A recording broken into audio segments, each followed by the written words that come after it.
des quatre, du mystère des quatre êtres vivants.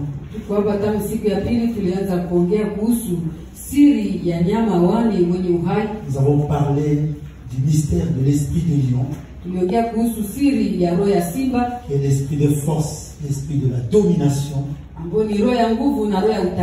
Parce que Dieu ne nous a pas appelés sur la terre à être assujettis, mais que nous soyons des dominateurs.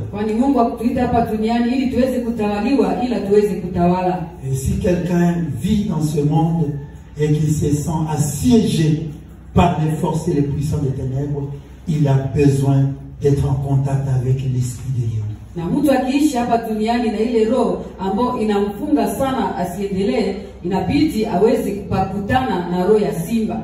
Le deuxième mystère, c'était l'esprit du veau. C'est l'esprit de service et l'esprit de sacrifice. Il n'y a rien qui peut arriver de plus grand dans notre vie, dans notre ministère, si quelqu'un n'a pas l'esprit de service et de sacrifice.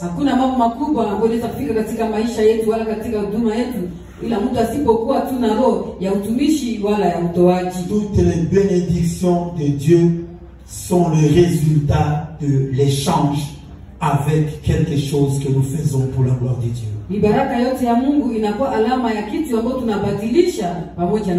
Plus il y a le service et le sacrifice, plus la récompense sera plus grande.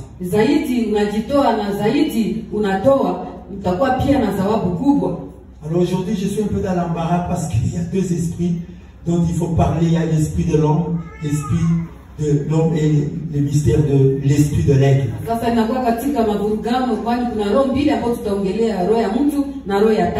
J'aurais bien voulu prendre l'un d'abord et puis faire l'autre après. Mais comme nous n'avons que le jour d'aujourd'hui, je vais essayer d'en faire une combinaison pour faire un seul enseignement.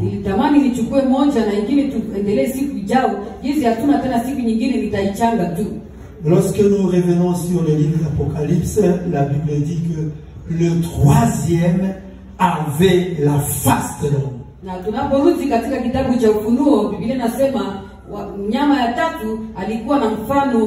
Écoutez, la Bible commence par dire le premier être vivant était semblable à un lion, le deuxième être vivant était semblable à un veau, mais on n'a pas dit que le troisième être vivant était semblable à un homme.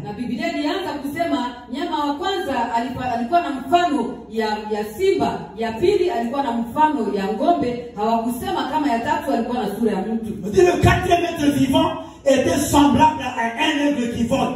Mais quant à l'homme, on n'a pas dit qu'il était semblable à un homme, mais on a dit qu'il avait la face de l'homme.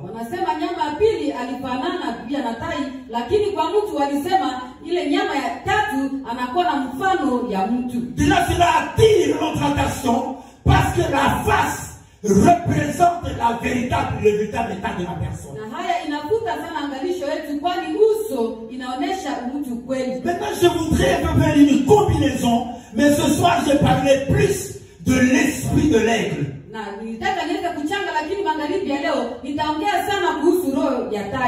2 Corinthiens chapitre 3 verset 18. Nous sommes en effet, 3:18, nous tous qui le visage découvert, contemplons comme dans un miroir la gloire du Seigneur, nous sommes transformés en la même image.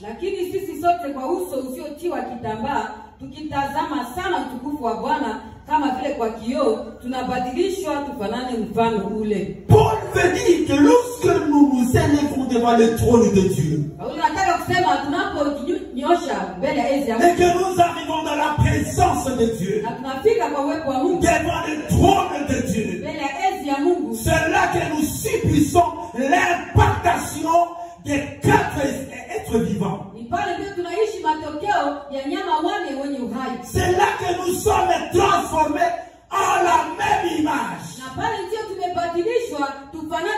À l'image de ces esprits qui sont là, nous subissons un changement, une transformation.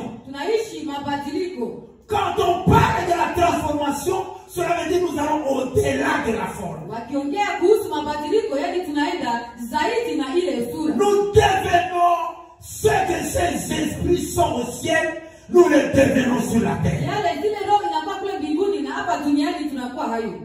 Comme nous avons dit avant-hier, Kama vile tulisema juzi, l'esprit du lion, c'est l'esprit de domination. roho ya simba ni roho ya utawala. C'est le lion qui est le roi sur la terre. Ni simba anayekuwa mfalme duniani. Celui qui domine sur la terre. Yeye anatawala duniani. Celui qui gouverne la terre. Yeye ambaye anaongoza dunia. Quand nous avons l'esprit du lion, Unapokuwa na roho ya simba, nous devenons imbattables. sisi hatuwezi kuangushwa. Nous devenons imbattables. Hawawezi kutupiganisha. Quelle que soit l'atmosphère, le temps dans lequel nous allons nous retrouver, Japo hali ya hewa ambayo tunaweza kujikuta ndani yake. quels que soient les combats que nous allons rencontrer, Japo vita tutakaokutana nayo. nous sommes imbattables. Sisi hatuwezi kuangushwa. Parce que nous régnons sur la terre. Kwani tunatawala Nous dunia. régnons dans le monde invisible d'abord. Tunatawala katika ulimwengu usioonekana. Et nous régnons ensuite dans le monde visible. Kisha tunatawala katika ulimwengu unaoonekana. Comprenez que dans la dimension de l'esprit, Ile kwa kiwango ya kiroho. celui qui règne dans le monde physique, Anayetawala katika ulimwengu wa c'est celui qui a régné dans le monde invisible. yule aliyetawala Celui qui règne dans le monde visible, anayetawala katika ulimwengu c'est celui qui unaoonekana. règne dans le monde Yule spirituel. anatawala katika ulimwengu Si quelqu'un n'a pas la supériorité mtu asipokuwa na dans ukubwa le monde spirituel, katika ulimwengu wa il kiroho n'aura pas de supériorité hawezi kuwa na ukubwa dans le monde matériel. katika ulimwengu. C'est pourquoi, Ndio maana qu'est-ce que les gens font? watu wanafanya Tout le monde cherche kila mtu à anatafuta aller puiser sa force aenda kuchota nguvu auprès des puissances invisibles, karibu na nguvu sio soit auprès des satanistes, karibu ya soit watu auprès des occultistes, wenye kuwa na auprès des sorciers, karibu na wachawi, des gens qui n'ont pas d'un Dieu. watu ambao wana Mungu Ils vont suivre les divinités. wanaenda kufuata miungu, Pourquoi? Parce qu'ils ont besoin kwani wanahitaji d'impacter la terre, waweze kushangaza de dunia, contrôler la terre, watawale de dunia, gouverner la terre. watawala Et dunia, ils montent d'abord na wanapanda pour sana recevoir de wakupokea la puissance invisible uwezo usio le pouvoir mamlaka d'agir et de contrôler na kutawala la force visible. nguvu inayoonekana. Si quelqu'un n'a pas une source Mtu asipokuwa na dans chemchemi, le monde invisible, ulimwengu il usioonekana ne réussira pas. hata wezi. Regardez, Tazama demandez à toute personne, kwa kila mtu où qu'il soit, mahali qui ameipatia a un pouvoir, ambaye anakuwa na qui a un mamlaka, contrôle ambaye anakuwa na dans le utawala monde physique, katika ulimwengu wa qui kimwili, dirige, ambaye qui anaongoza, marche ambaye anatembea sur d'autres forces. juu ya nguvu zile, Demandez-lui umuulize s'il est sincère. kama Il vous dira anakuwa na que ukweli. sa force, Atasema nguvu yake, la source, chemchemi ce yake n'est pas sur la terre. haiko hapa duniani.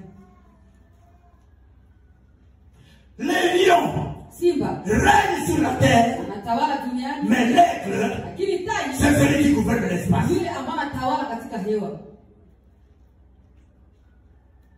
Seul celui qui a l'esprit de l'aigle, Yule anayekuwa tu na roho ya tai il va s'imposer sur la terre. anaweza kuweka uwezo Seul wake. celui qui a l'esprit de l'aigle, Anayekuwa na roho ya tai il va gouverner sur la terre. atatawala duniani. J'aimerais commencer d'abord par là. Nataka nianze pale, Et puis je vais toucher un peu aussi l'esprit de l'homme. kisha nitagusia kidogo juu ya roho ya Mungu. L'aigle, c'est un oiseau majestueux. Tai anakuwa ndege ambaye anakuwa kubwa, Il est puissant, il est rapide. anakuwa na uwezo tena, anapiga mbio sana, Il a des qualités particulières. anakuwa na hali ya kipekee Ce qui le caractérise le plus, inamwonyesha zaidi, c'est son charme. inakuwa urembo Il wake, est toujours haut. anakuwa tu juu Il sana, n'est jamais en bas. hata kwaka Il chini. n'y a pas un oiseau Hakuna ndege qui vole plus haut comme l'aigle. ambaye anaweza kuruka juu sana kama vile Il n'y tai. a aucun oiseau Hakuna ndege qui vole au-dessus de l'aigle. ambaye anaruka juu ya L'aigle est le sommet. tai, anakuwa C'est-à-dire au-dessus de lui, yani juu yake il n'y a plus un concurrent. hakuna mtu, Il n'a pas un autre animal, hakuna pia nyama un nyingine, autre oiseau hakuna qui ndege vole comme lui. ambaye anaweza kuruka La kama. deuxième chose, Kitu cha pili, il a une concentration particulière. anakuwa na hali ya kuingia kiroho. Tout ce que l'aigle fait, Yoyote ambayo anafanya il le fait avec concentration, anafanya na kiingia il kiroho, le fait avec détermination, anafanya na msimamo, il le fait comme quelqu'un qui a un objectif. anaifanya kama vile mtu anayekuwa na lengo. Alors la dimension de l'aigle, Kiwango ya tai, la dimension de l'aigle, kiwango ya tai c'est une dimension particulière. ni kiwango ya kipekee. Lisez quelqu'un lit pour nous. Mtu mmoja atusomee Matthieu chapitre 24, Mathayo sura yake 28. verset 28. Aya yake ya 28.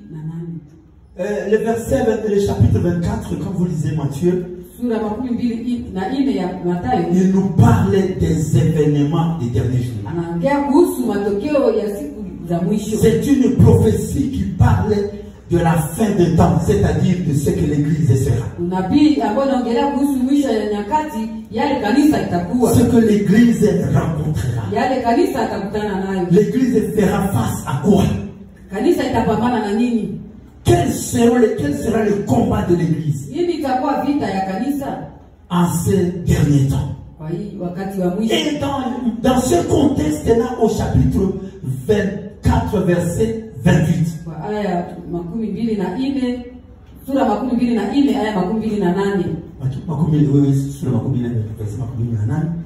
En quelque lieu que soit le cadavre, là s'assembleront les aigles. Kwa maana pahali maiti inapolala, pahali tai watakapokusanyika. L'évangéliste est en train de nous parler des événements de la fin des temps.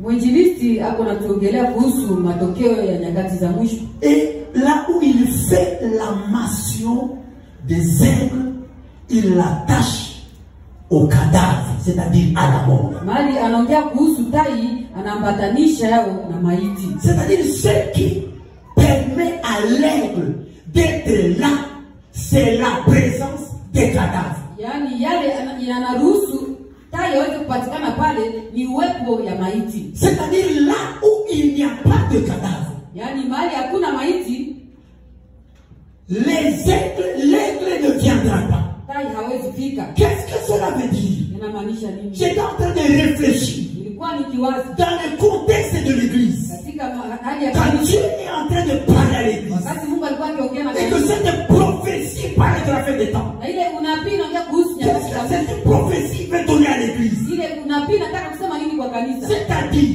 Yaani quand vous ramenez la chose dans le cadre de l'homme, dans le cadre de l'église, unaporudisha ile matokeo katika hali ya kanisa, cela veut dire que si quelqu'un n'arrive pas à mourir d'abord dans des domaines de sa vie, il ne peut pas atteindre la dimension de l'aigle. yaani mtu asipofika kwa kiwango ya kukufa katika sehemu moja ya maisha yake, hatapanda kiwango ya tai. La dimension de l'aigle est réservée à ceux qui sont morts dans des dimensions, dans des domaines de leur vie. Kiwango ya tai imekuwa tu kwa ajili ya wale ambao walisha kukufa katika sehemu moja ya maisha yao. Beaucoup de gens parmi le peuple de Dieu, beaucoup dans l'église, n'arriveront pas à atteindre cette dimension.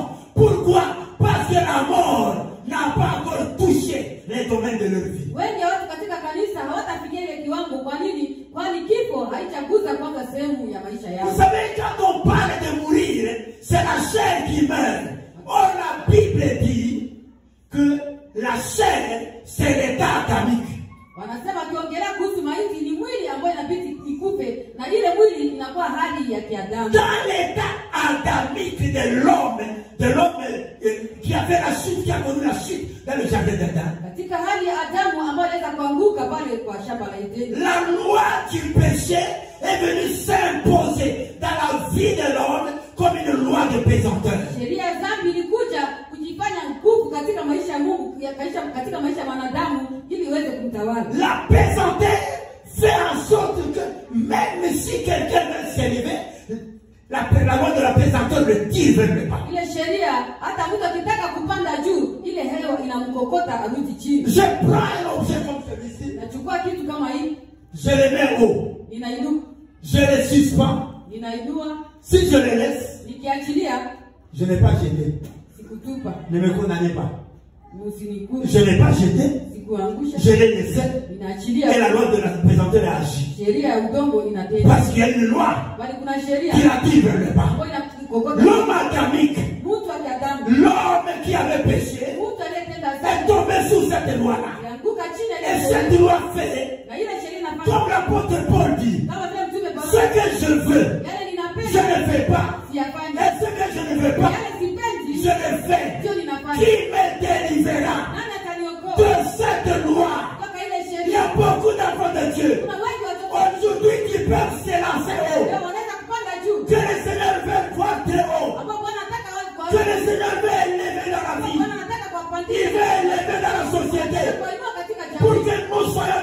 différents. Mais si il n'y a pas la mort, il n'y aura pas d'aigle. L'esprit de l'aigle est attaché à la mort et au cadavre. Si quelqu'un n'est pas prêt à mourir pendant les dimensions de la chair, il lui sera impossible de manifester dans sa vie l'esprit de l'aigle. Marchez selon l'esprit. Et vous n'accomplirez pas les désirs de la chair. Car la chair a des désirs contraires à ceux de l'esprit. Et l'esprit a des contraires à ceux de la chair. Seul l'esprit brise les puissances de l'homme, de l'esprit de l'homme à lui. Vous savez bien aimé, quand un enfant de Dieu, bien qu'est sauvé, n'est pas encore brisé, l'esprit de l'égoïsme sera en lui. Il va servir le Seigneur, il va prier, mais le moi dominera. Et vous allez le constater. Pour lui, toute la vie chrétienne tourne autour de sa personne. Il n'y a pas une autre vision. Il ne voit que lui et Dieu, les deux se finit. Il n'y a pas quelqu'un d'autre à ses côtés. Si l'église ne marche pas, ça ne le concerne pas. Il est égoïste. Il n'a jamais cité les noms d'une autre personne dans sa prière. De janvier à décembre, il ne prie que pour lui. Il ne voit que lui. Il pense que c'est celui seul que les choses ne marchent pas. Mais que dans la vie des autres, les choses marchent bien. Il faut que l'Esprit de Dieu arrive à briser l'égoïsme dans la vie des gens. Que l'Esprit de Dieu arrive à faire mourir certaines choses qui bloquent votre monde vers le haut. Alléluia. Alléluia. Pourquoi? Parce que vous savez que tant que nous sommes sur la terre, nous sommes humains.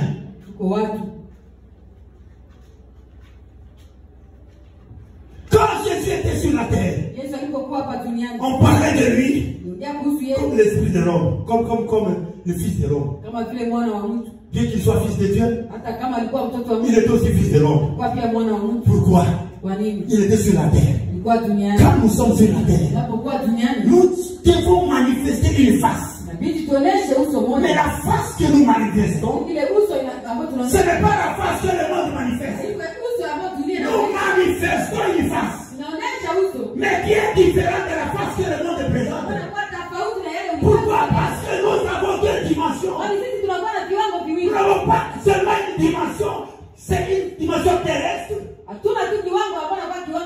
Nous avons une dimension céleste. Oui, la dimension terrestre est là. Comme la loi de la pesanteur. Comme le péché, qui était une loi de pesanteur. L'apôtre Jean vient dire ceci. Quiconque aime Dieu ne pêche pas.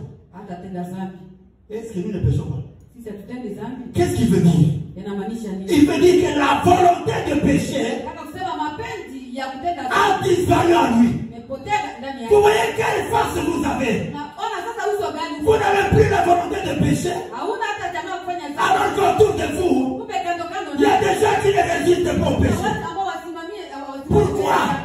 Parce que bien que vous soyez sur la terre, à cause de l'influence, de l'impactation de la face de l'homme, qui est une face sans péché, qui est une face de gloire, elle vous impacte. Vous n'avez plus l'attrait au péché. Vous n'avez plus le désir de péché. Mais parce que vous êtes sur la terre, il vous arrive parfois de toucher au péché. On a appelé Jésus fils de l'homme, pourquoi? Parce que Jésus était Dieu. Il est Dieu. Mais il mangeait. Kile alikuwa kikula. Il fallait pas qu'il mange. Ni biti akule. Est-ce que Dieu mange? Mungu anakula? Non, Jésus mangeait. Yesu alikuwa anakula. Un autre jour, Jésus a eu faim. Siku nyingine Yesu aliona njaa. Au lieu de se tourner seulement derrière, Bali angalie tu nyuma. comme il avait dit au diable, Yesu aliambia shetani, l'homme ne vivra pas de pain seulement, mtu hataishi tu kwa mais de toutes paroles qui sont de la bouche de Dieu. kwa kila neno toka. Il allait seulement se tourner à côté. Angeuka Il dit, tu. Père, Sema baba. que ta parole s'accomplisse, parce que l'homme ne vivra pas de pain seulement, mais de toutes paroles qui sont de ta bouche. Que je sois rassasié. Mais Jésus, il est allé chercher la nourriture sur un figuier. Il n'a pas trouvé. Il est arrivé de se fatiguer. Avec les disciples, ils étaient en train de naviguer sur l'eau. Par l'effet de la fatigue de la journée, Jésus descend au fond de la pirogue du bateau. Et qu'est-ce qu'il fait là? Il dort. Il nous arrive, nous sommes sur la terre. Mais les choses qui changent notre façon de vivre sur la terre, c'est cette dimension du surnaturel. Nous avons deux faces. Nous avons deux natures. La nature physique et la nature spirituelle. C'est ainsi que quand le monde vergit, quand la loi de la pesanteur, la loi du péché, la loi de la condamnation, la loi du monde, la loi de la destruction commence à agir, elle agira sur des gens qui n'ont pas de dimension comme toi. Mais quand cette loi agit, qui arrive auprès de toi, elle trouvera une résistance. Parce que toi, tu as une autre face qui peut de temps en temps se manifester et te donner de la supériorité dans la vie.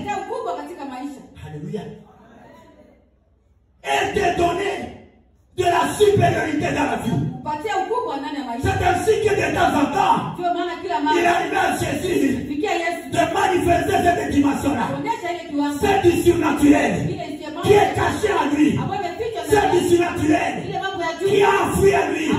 Parce que la véritable dimension du surnaturel, c'est celle de l'aigle. Jésus est avec ses disciples. Nous sommes dans Jean chapitre 4. Il dit aux disciples, allez nous chercher la nourriture. Dans les villages, les disciples sont allés chercher la nourriture. Pendant qu'ils sont là, Jésus rencontre une femme. La Bible dit que c'était la femme samaritaine. Quand il a vu Jésus, il a commencé à échanger avec lui. Il a d'abord vu un juif. Ça c'était la dimension terre à terre. Et puis avec le dialogue, il a commencé à se dire, mais cet homme, il doit être un homme différent. Il doit être un prophète alors. Parce que quand on parle avec lui, je commence à découvrir des dimensions que je ne savais pas. Et au fur et à mesure, quand ils ont continué à parler avec Jésus, et finalement, la femme dit, est-ce que cet homme, ce n'est pas le Messie, celui qui doit venir? Écoutez bien, Église de Dieu. Quand les gens ne vous découvrent pas encore à la dimension de l'aigle, ils vous traiteront comme tous les hommes. Et acceptez ce traitement-là. Mais qu'est-ce que vous devez faire pour que les gens vous respectent, pour que les gens vous considèrent, pour que les gens aient de la référence pour vous? Déclencher une autre dimension. Parce qu'elle est en vous. Cette dimension de l'aigle, elle est en vous. Quand vous commencez à manifester une dimension qui est surhumaine, qui est surnaturelle, respect beaucoup. Alléluia. Il y a des gens qui désirent le respect. Qui cherchent qu'on les respecte. Mais comment on va te respecter? Aussi longtemps que tu n'as pas encore présenté une dimension qui peut faire qu'on peut te respecter. Si tu veux connaître la considération pour toi, va au-delà de cette dimension que tout le monde a. Tu as en toi unakwenda ndani yako. Développer cela. Panusha hayo. Ainsi tu te lèveras. Na pale utainuka. J'aimerais toucher 3 choses. Nataka niguse mambo 4 matatu. choses peut-être. Mambo mane. Alléluia. Je vais parler par rapport à l'aigle. Nitaongea kulingana na tai. Il y a beaucoup de choses qu'on peut évoquer dans la dimension de la vie de cet oiseau. Kuna mambo mengi ambayo tunaweza kuchota katika maisha ya ile ndege. La première que j'ai voulu nous donner ce soir, Ya kwanza Bwana natamani kutupatia tena c'est magharibi. que l'aigle ne vole jamais avec les autres oiseaux. L'aigle ne volera jamais en troupeau, en groupe d'aigles. L'aigle ne volera jamais avec d'autres oiseaux. Yaani tai hataweza kuruka katika umati ya tai nyingine na pia hataweza kuruka na ndege nyingine zote. L'aigle, c'est un oiseau qui apprend à voler seul. Tai ni ndege ambaye anajua kuruka peke yake. Parce qu'il croit en lui. Kwani anajiamini. Il vole seul. Anaruka peke yake. Qu'est-ce que cela veut dire? Inamaanisha nini? Cela veut dire que la dimension Yaani kiwango de la vie de la hauteur, ya maisha ya kijuu tu ne peux la développer d'abord. naweza kuyapanisha kwanza. Quelqu'un qui veut être haut, Mtu ambaye anapenda kuwa juu, quelqu'un qui veut spirituellement être haut, mtu ambaye anapenda kiroho apande juu, il doit apprendre inabidi ajue à marcher kutembea et à avancer na kuendelea avec des gens qui sont comme lui na watu ambao wanafanana naye et qui peuvent l'aider à aller plus haut. ambao wanaweza kumsaidia kupanda juu. Tu veux aller plus haut, Nataka upande juu. regarde avec qui tu marches. Tazama nani unatembea Si naye. tu ne trouves personne Kama ukute mtu qui peut t'aider à te propulser, ambaye anaweza kusaidia kuendelea, marche seul. tembea peke yako. C'est une affaire de ta vie. Ni mambo ya maisha yako. Si tu t'intéresses aux moineaux, Ukijali watu, les moineaux, je ne sais pas, bandege ile ya kidogo ile. Bait. Hayo na swali bait kama wao nini? Na kimbwana. Hayo vile. Kacheche vile kwa mzuri. Kwa mwanao kwa kidogo hivi. Kidogo gamba. Mana yala kunyumba moya bozi au kwa mbili. Batayala plein. Zamani wakati nilipenda kwenye bana ndege mingi. Fasi wana gamba kuingia kunyumba moja saa mitango ya usiku. Usiku wakati wanaingia kwa cheze. Wala hiyo papa ni kwa wingi. Funga nyumba. L'aigle tai ne peut jamais voler hawezi weza kuruka avec les petits oiseaux. pamoja na ndege wadogo wadogo. Pourquoi? Kwa nini? Parce que dans la vie, Kwani katika maisha si tu vis, tu marches, tu travailles avec des gens qui n'ont pas les mêmes rêves que toi, tu n'arriveras pas loin. ukiishi, ukitembea, ukitumika na watu ambao hawana maono sawa yako, hautaenda mbali. Il y a des gens qui avaient un rêve grand, Kuna watu ambao walikuwa na ndoto kubwa, mais depuis qu'ils se sont assemblés avec les canards, tangu waliweza kukaa pamoja na bata, c'est fini. iliisha. Les canards s'en foutent. Bata hajali yake kitu. Il arrive là, il entre dans la boue. Anafika anaingia katika matope, Il boit n'importe quelle eau. anakunywa hata maji yote. Ça, c'est sa vie. Ile ni maisha Il y yake. a des gens qui Kuna watu pouvaient arriver loin, wangeweza kwenda mbali, mais ils ont embrassé les canards. hata waweza kukumbatia Et bata. depuis lors, Na tangu ile siku, bien qu'ils ont les ailes, hata kama wanakuwa na mabawa, ils marchent trop. wanatembea chini, Mais ils sont dans l'église. wanakuwa pia kanisani. Ils ont étouffé les rêves. Wanazamisha ile ndoto yao. Proverbe chapitre 13, verset 20. Mezali sura 13 aya yake ya 10. Celui qui fréquente les sages devient sage. Anayetembelea wenye akili anakuwa pia na akili. Celui qui se plaît avec les insensés s'en trouve mal. Anakuwa anafurahia pamoja na wapumbavu, anakuwa pia mpumbavu. Tu veux être sage, Kitamani kuwa na hekima, fréquente les gens qui ont la sagesse. tembelea watu ambao wanakuwa na hekima. Marche avec ceux qui ont la sagesse. Tembea na wale ambao wanakuwa na hekima. Écoute ceux qui sont sages. Sikia wanaokuwa na hekima. Marche au rythme de ceux qui sont sages. Tembea kwa mwendo wanaokuwa na hekima. Parce que la sagesse amène quelqu'un à la hauteur. Kwani hekima inapeleka mtu kuwa juu. La sagesse fait qu'il y a des choses qui sont viles, qui sont futiles. Tu ne t'intéresseras pas. Hekima anafanya kitu ambacho kwa ya chini sana, hautahitaji. Ça veut parfois, ce n'est pas difficile de découvrir et de connaître si quelqu'un est sage ou il est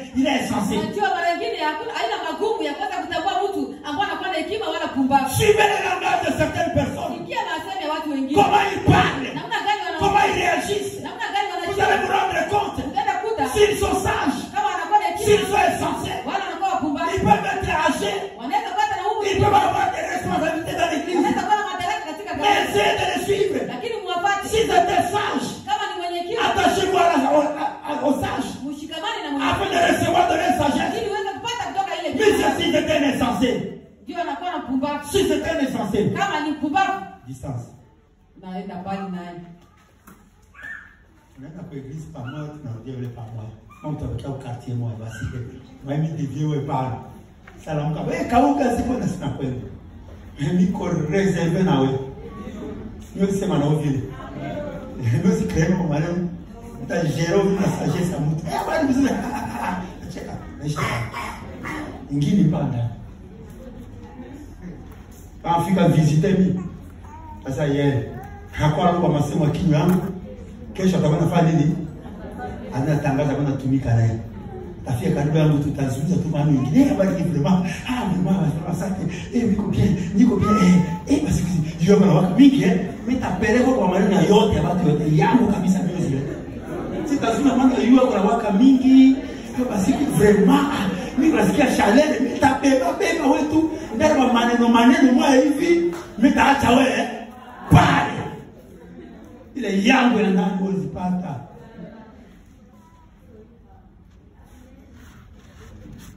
Haleluya. Amen. Oh, sababu kofi na ngai, tobandana ye, totambola kana ye. Malamu. Nzuri. Oebe sika umemayo. Unajua mahali atapeleka.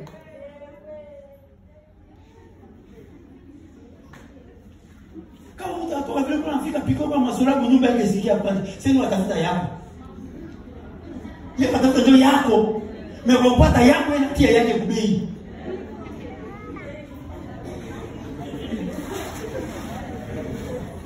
Sasa hii maneno yako ile afanye kwamba afanye kupita tena. We. Hata anafanya kupita yeye ndio mwenyewe.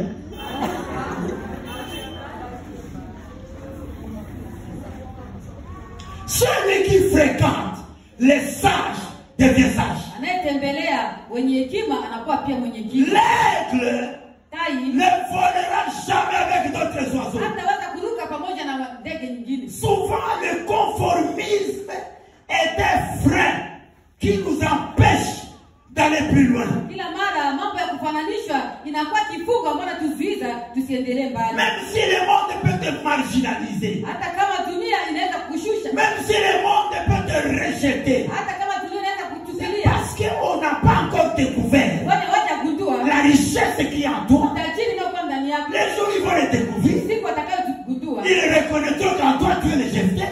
watatambua ndani yako unakuwa na Mais utajiri. quand on n'a pas encore découvert, Wakati hawajagundua, ils vont te traiter de cette manière. watakupeleka tu katika Laisse-les hali. te traiter. Acha tu wakubebe. Laisse-les te traiter. Il y a un temps. Kuna wakati, Le temps est un véritable juge. wakati ni mhukumu wa Il y kweli. a des choses que seul le temps va juger. Kuna vitu ambao wakati tu unaweza On kuepuka. peut te voir mauvais aujourd'hui, Wanaweza kuona mbaya leo, mais demain tu seras juste. kesho utakuwa mwenye haki. Le temps va juger. Ulimwengu itakuhukumu. Un homme sage, Mtu mwenye hekima parfois il laisse certaines choses au temps. mara nyingine anaacha mambo ingine kwa Il wakati. accepte la défaite d'aujourd'hui Anakubali kuanguka leo, parce qu'il sait kwani anajua que le temps lui donnera raison. wakati utampatia sheria. Alléluia.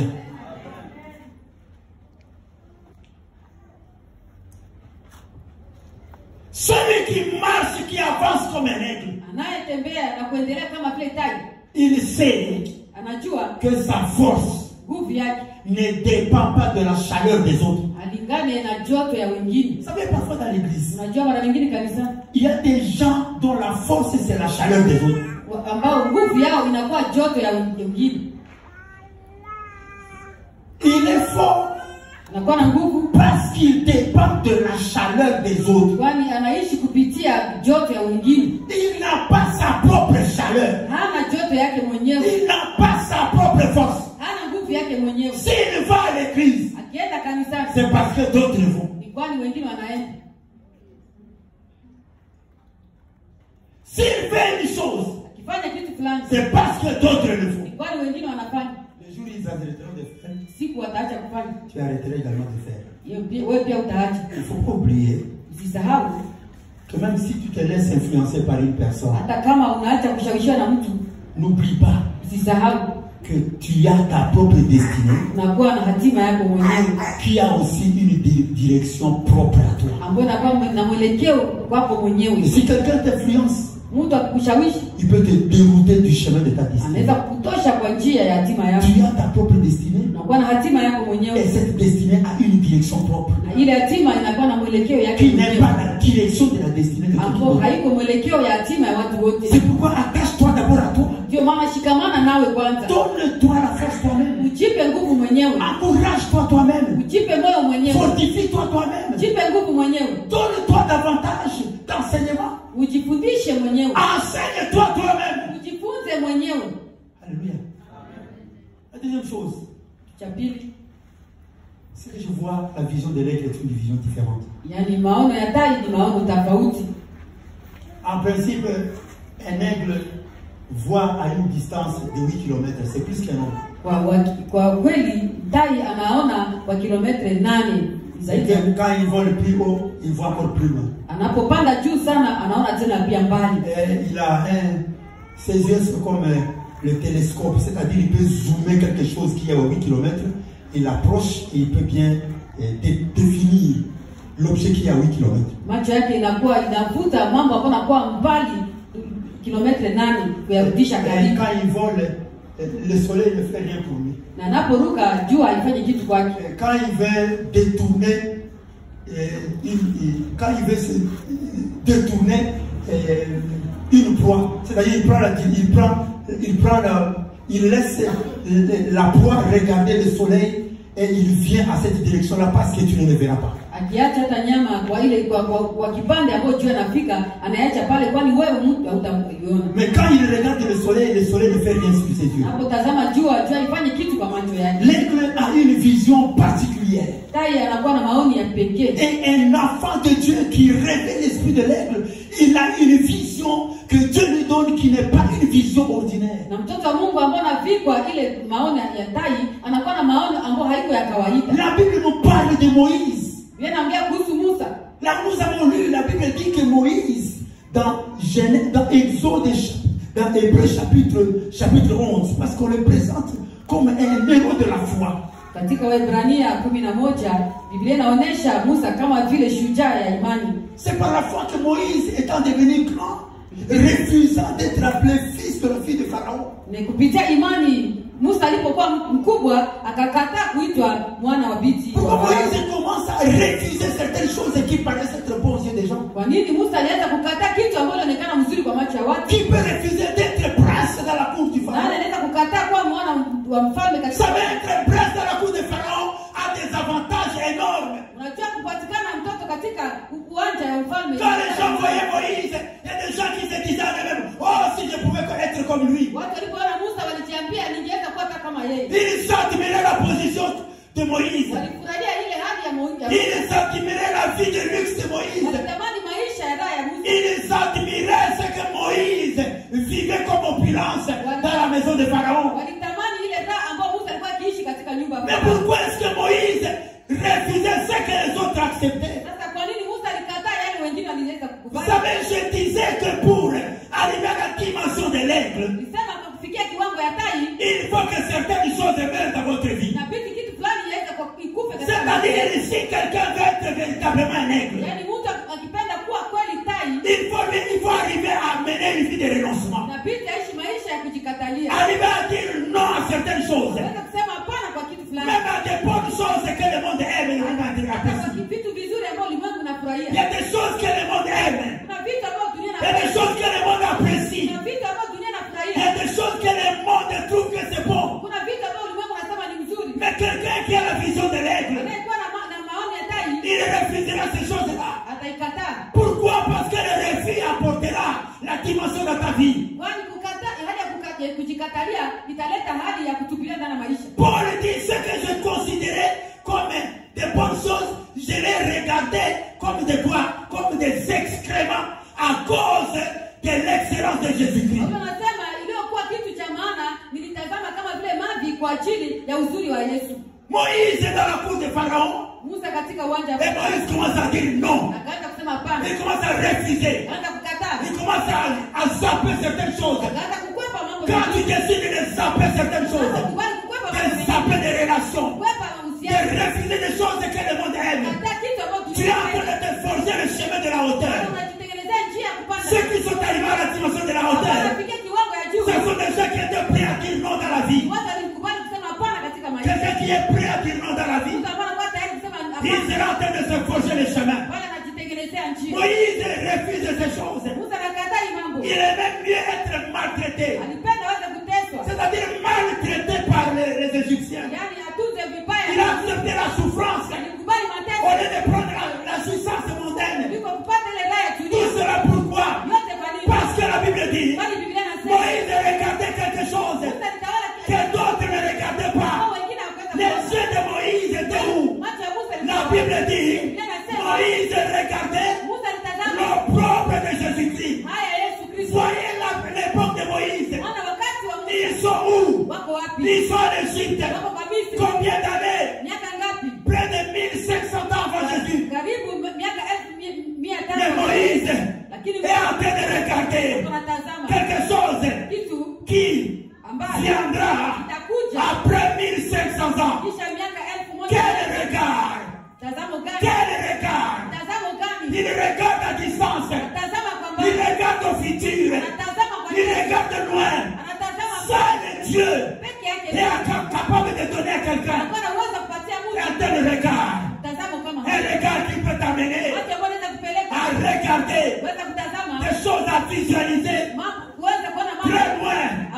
Et quand tu visualises la gloire qui est devant toi, tu commenceras à zapper, à refuser, à dire non à certaines choses maintenant. Pourquoi? Parce que ton regard est le regard de l'aigle. Les enfants d'Israël sont dans le désert. Ils sont en train d'aller dans la terre promise. Balaam et Balak se réunissent. Parce que Balak voit ce peuple avec les yeux des hommes. Il dit Balaam, viens me maudire ce peuple. Maudis-moi ce peuple afin que ce peuple n'avance pas. Parce que je sais que tu as la capacité. Je peux attaquer ce peuple avec les armes. Mais peut-être que je peux être vaincu. Mais toi, je connais la dimension de ta spiritualité. Je connais ton histoire. J'ai appris de toi que dans la dimension du spirituel, tu n'es pas n'importe qui. Maudis-moi ce peuple. Balaam se lève. Il commence à aller sur le chemin. Le chemin est barré par l'ange. Balaam veut passer ici. Ça ne va pas. Balaam veut passer de ce côté. Balaam ne voit pas, mais l'ange voit. Un homme ne voit pas, mais l'animal voit. Or, en principe, il fallait que l'animal ne voit pas, mais que l'homme voit. Là qui est animal, c'est Balaam qui est animal. L'âne est un homme spirituel. L'âne voit l'ange avec une épée. Mais Balaam ne voit pas l'âne. Balaam commence à frapper l'âne. L'âne se tourne vers Balaam. Il dit, je sais que tu es mon maître. Moi, je n'ai jamais résisté pour toi. Mais si je résiste, c'est par rapport à ce que je vois. Et Dieu a ouvert les yeux de Balaam. Il a vu quoi? Il a vu l'ange de l'Éternel.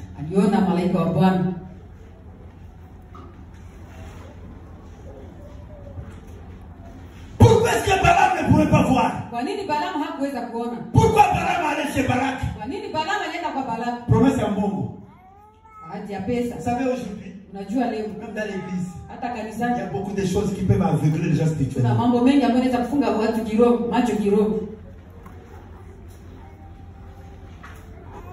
y a des choses qui peuvent aveugler les gens spirituellement. Ce qui a aveuglé Balaam, c'est l'amour de l'argent. Il y avait une promesse.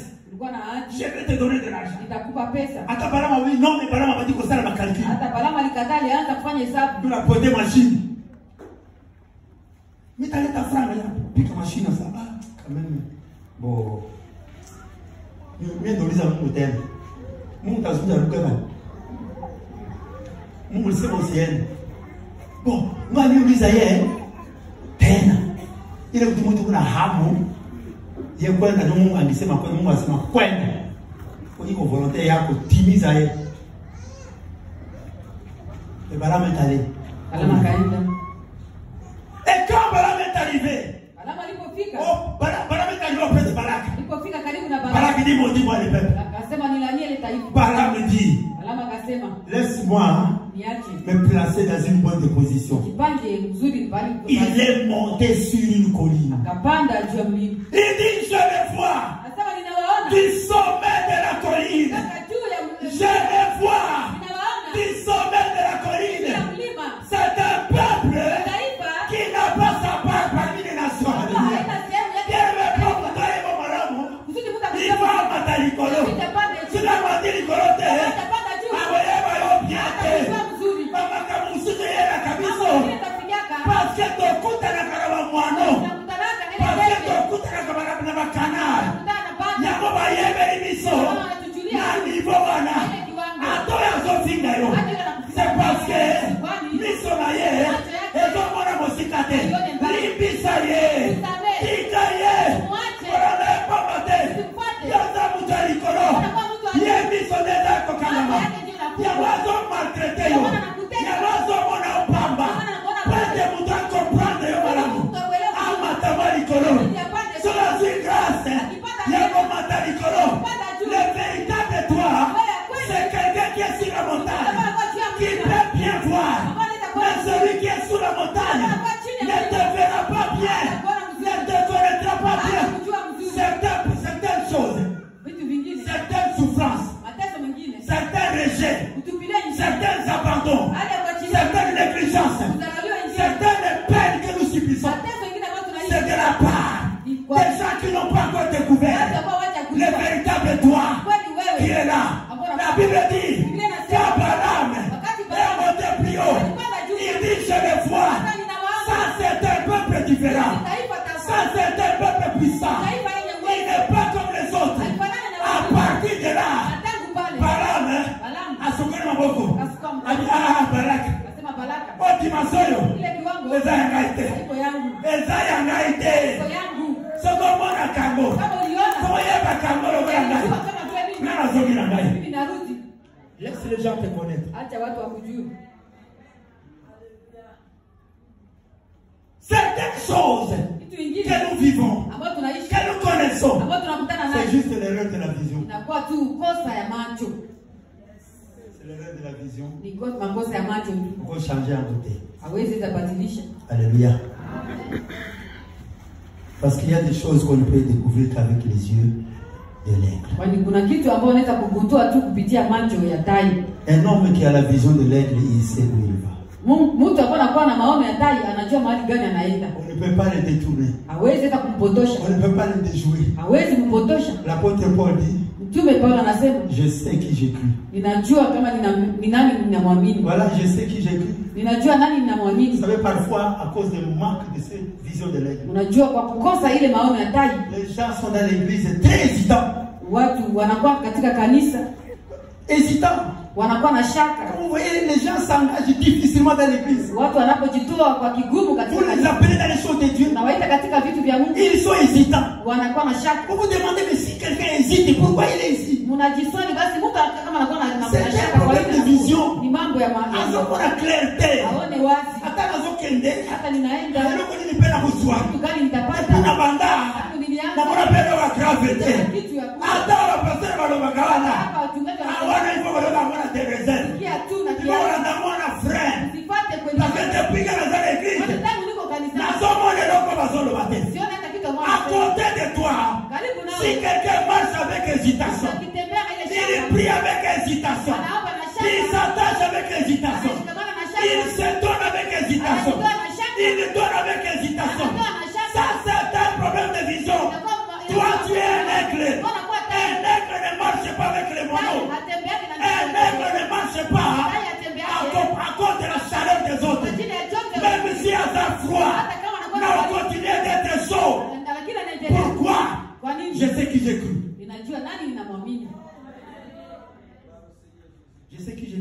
Ninajua nani ambaye ninamwamini. Parce qu'un aigle ne voit plus loin, il est attaché à son objectif. Kizi tai anaona mbali, anashikamana na ukomo yake. La Bible dit que Paul, qu'est-ce qu'il voyait?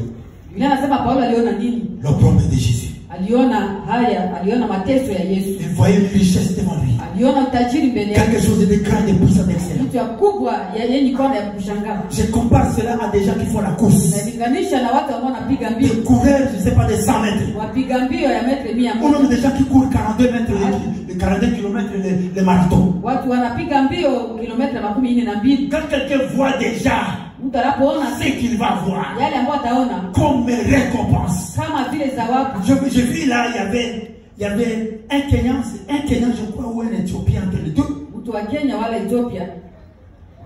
Il était en train de courir. Kwa kipiga mbio. On était en train de voir cela en direct.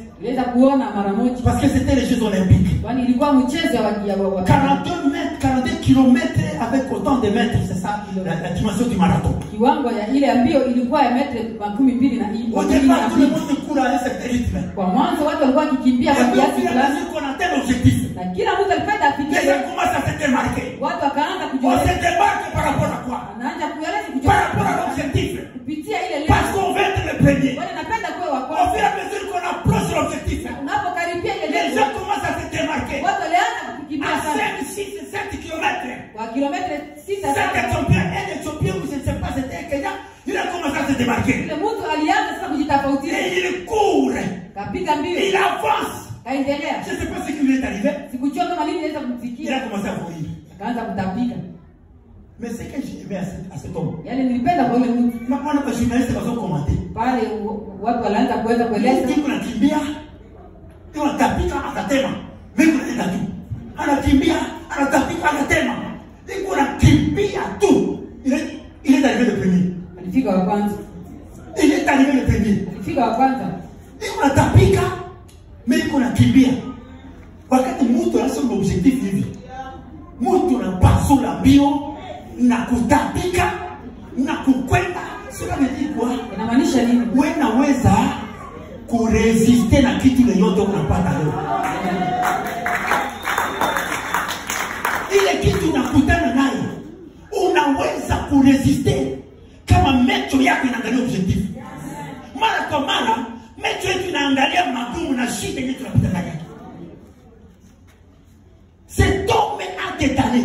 Le mtu alikimbia. Et pendant ce temps-là, il y a des gens qui acclamaient. Ça ne m'intéresse pas. Il y a des gens qui sifflaient. Ça ne m'intéresse pas. Vous savez, si vous commencez à vous intéresser aux acclamations qui sont autour de vous, aux sifflets qui sont autour de vous, à un certain moment, les gens sifflent. Les gens acclament. Vous avancez. Et quand vous allez rencontrer les gens qui vous injurient, les gens qui se moquent de vous, parce que vous avancez par rapport à ce que vous attendez à côté, vous allez arrêter d'avancer. C'est pourquoi dans la vie, qu'on acclame, ne vous en faites pas, ne vous intéressez pas. Si tu t'intéresses aux acclamations, tu deviendras orgueilleux, tu vas régresser, tu diras que je suis déjà arrivé. S'ils acclament, laisse-les acclamer.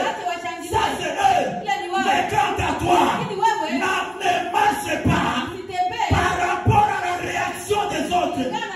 Marche par rapport à ta vision, par rapport à ce que tu vois, par rapport à l'objectif. L'aigle voit l'objectif. Même à 8 km, il s'engage, obstacle ou pas. Il veut arriver là où il y a l'objectif. Il va atteindre son objectif. Paul dit ceci: je fais une chose, oubliez ce qui est en arrière, mais portez vers l'avant. Je cours, je cours, je cours. Un aigle vole, un aigle ne marche pas, un aigle ne s'assoit pas, un aigle court. Je cours pour remporter le prix. Écoutez, il y a un prix devant nous. Quand tu te donnes à Dieu, quand tu pries, quand tu te sacrifies, quand tu donnes, c'est parce qu'il y a un prix. Si tu ne regardes pas les kama prix, utazame ile bei, tu vas arrêter. utaacha. Tu commences à servir Dieu. Anja kutumikia Mungu. Anazania nje kwa nani? Akanisi enda zamani. Kama mtu unataka dekuraje na masomo mingi kitu nyenye bakia. Apoteza baraka yako. Kwa ajili ya tu marajiji.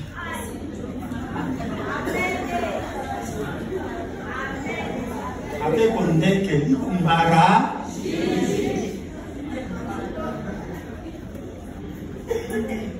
Marajiji pana mwana mwingine. Je, akala yule miti pale kwa nini?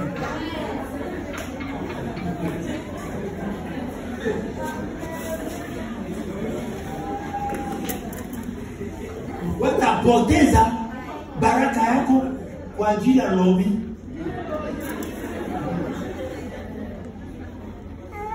Kacheche buli.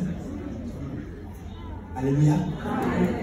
Hata bandeke yote mnakimbia hapana sawa.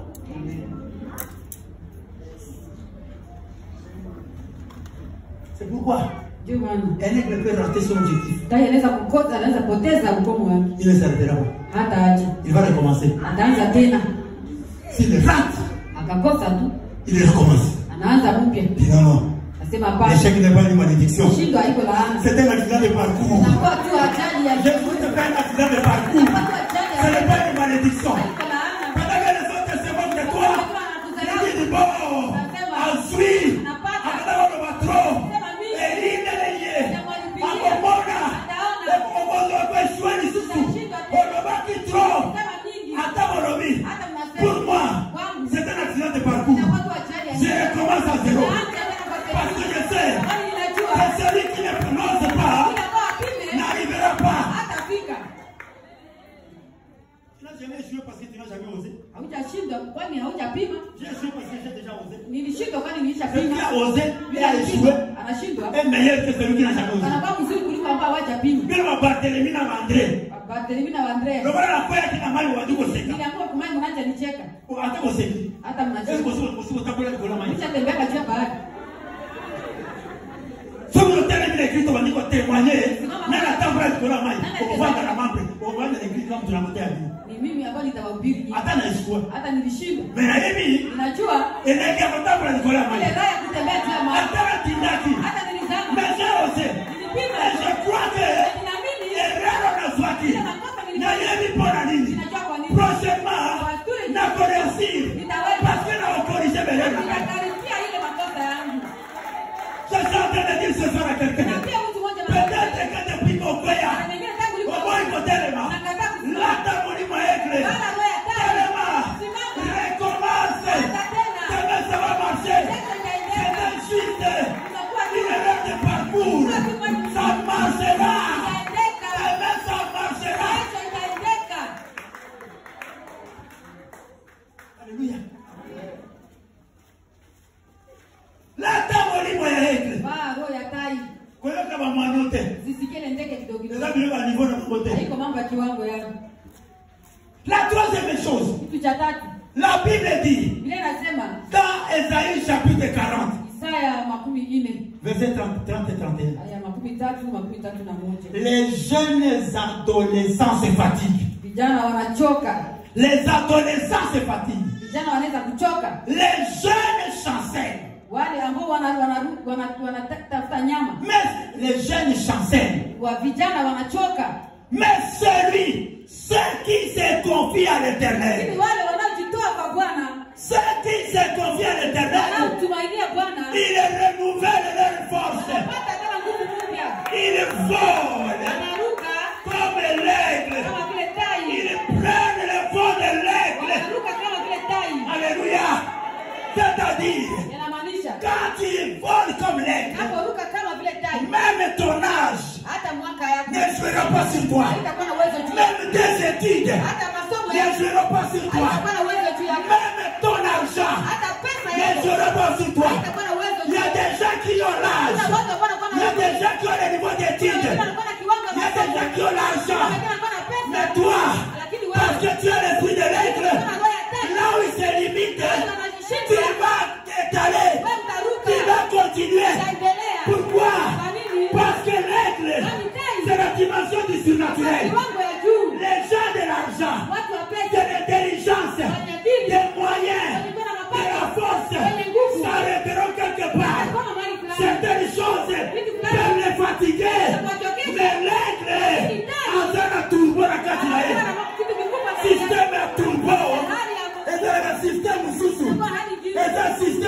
renouvellement.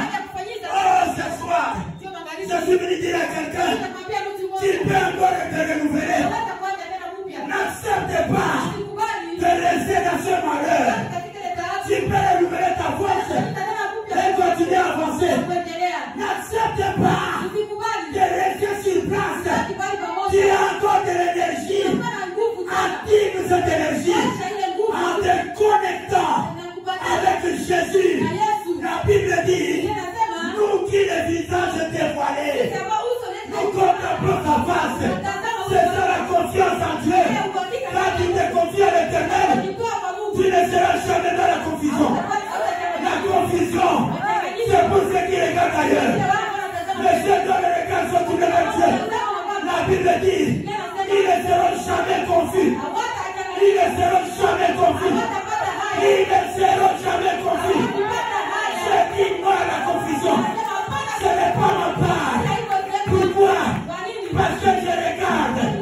Là où on ne peut pas récolter la confusion. Là où ce qui n'est pas clair devient clair.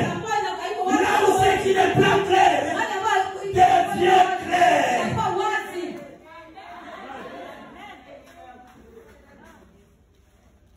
Gloire à Jésus. Amen. Mais ceux qui se confient à l'Éternel, wanaotumainia Bwana renouvellement.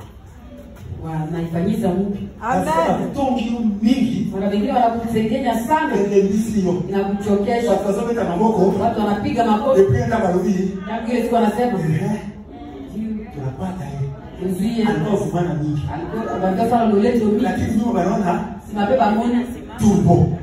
pelezi. Amen.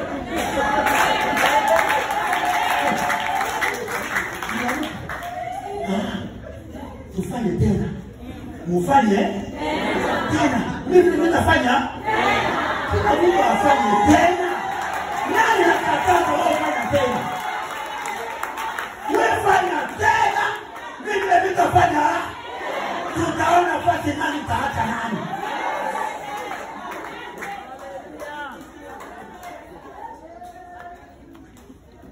Juu wakati wako unafanya tena, wewe unadesharge bateri.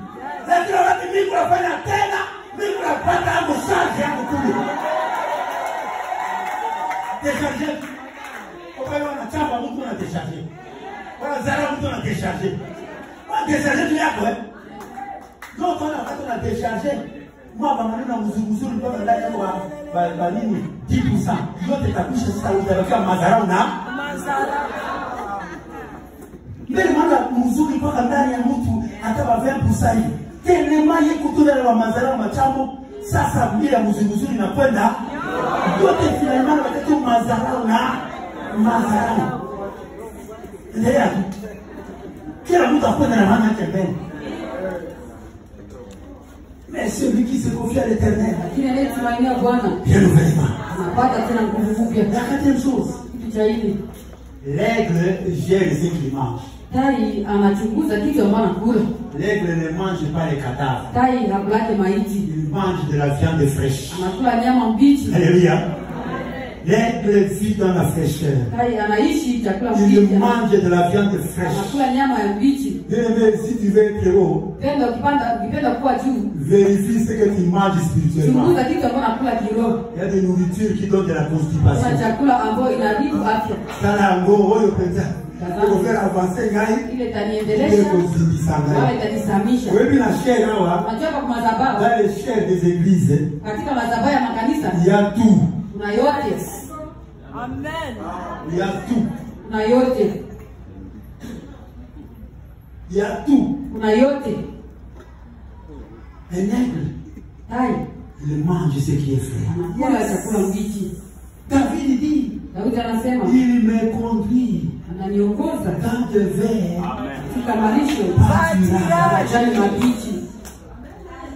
Même quand Dieu veut nous donner, Hata wakati Mungu anapenda kutupatia, Dieu nous donne ce qui est frais. Mungu anatupatia inayokuwa mbichi. Dieu ne veut pas que tous allons dans le désert, tous les matins à Bokauka. Mungu apeleke tu kama watu wa jangwa wanakula majani ya kukauka. Mais toujours, ouais, à mon besou. Lakini ile mbichi Ouais, quand tu as tout ça, la santé à bien. utapata afya nzuri. Ouais, quand on les s'amuse au bien. Kama tukomalisha On nguvu, peut s'amuser ma casse bien. utatupatia nguvu. Nous avons pas le temps d'avancer. Tunahitaji tena C'est pourquoi kuendelea. dans ta vie, Ndio maana katika maisha mange yako toujours de ce chakula na Quand tu as l'occasion de manger, unapokuwa na ile bahati la fraîcheur mange. ile ya Ne mbichi, laisse pas le frais passer. usiache ile ya mbichi Ne ipite. laisse pas le frais passer. Usiache chakula mbichi ipite. Précipite-toi sur la fraîcheur. Shuka sana kuyakamata. Désire la fraîcheur. Tamani sana Mange la fraîcheur. kula chakula mbichi. Approvisionne-toi Weka akiba de la fraîcheur. chakula mbichi. Souvent, Kila mara les gens commencent à faner watu wanaanza parce que kufikiria spirituellement, wali kwa kiroho ils ne mangent pas bien. hawakule mzuri.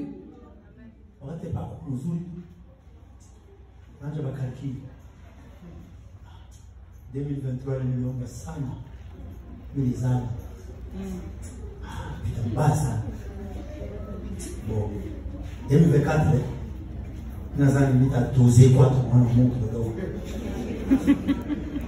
Naona sawa nani pale François le toi hapa ni depuis kana doze mwana Mungu maana maisha yake yanafanya nini?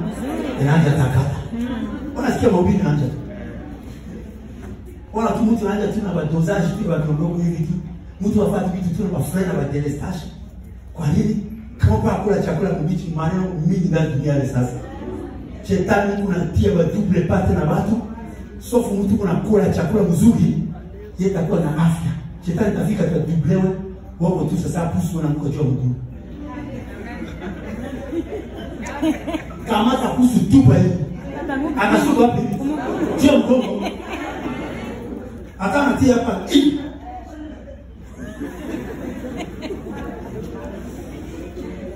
Ataka yuko makini. Je. Jua mguu. Anapimo jua mguu. Apimo kimwi jua mguu. Anapimo kilo jua mguu. Basi. Wewe ndio. Kuna chakula mzuri. Zile ndio unakula. Penda kukula. Egle kama nakuya hapa nakuta hiyo nyama nyingine kwenye masharonyaro. Ile wanyini pa voture. Ile voture kama unaenda kwa park. Kwa park. Voture kuna ngoya tu banyama yenye kibo chakula imeshaoza patayala ndani ile niveau yako. Bakule nyama ile yako. Ile panda kitu yeye nakula. Egle nakula kati ya mbichi. Yeye peke yafanya nini? Anabania iko yake. Anagere alimentation yake. Bien aimé en 2024. Gère ton alimentation.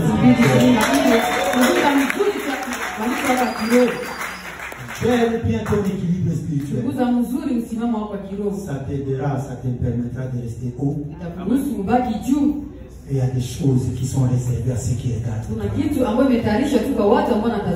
Il y a des bénédictions qui ne sont réservées qu'à ceux qui sont hauts. Que Dieu bénisse sa parole.